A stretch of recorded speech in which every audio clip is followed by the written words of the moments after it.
1984 to 1986, Mantas and Death as a band would record several rehearsal tapes, demos, live tapes that included Rigor Mortis, Back from the Dead, Death by Metal, Reign of Terror, and of course Mutilation, all of which were technically classed as a self-release as there was no record label involved.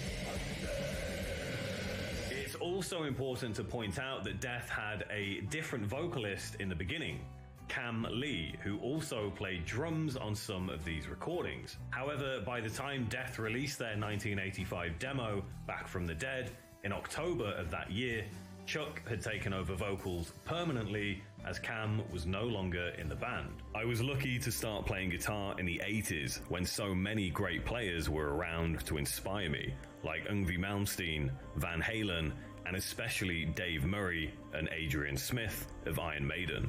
Although the early days of Death had seen some instability with several lineup changes, this wouldn't stop Chuck Schuldiner from recording one of the greatest death metal records of all time. Every radio station, that death metal is the only true rebellion side of rock and roll, rebellious side?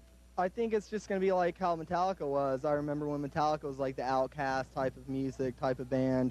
It's an evolution, and people are going to be looking for heavier stuff, and there's definitely a lot of bands out there to supply the metal needs that people are, you know, out there demanding. I mean, like you said, a lot of people write in, they want to hear heavy stuff. Well, this is, I think, the next generation, definitely, and, you know, we're all very psyched, definitely.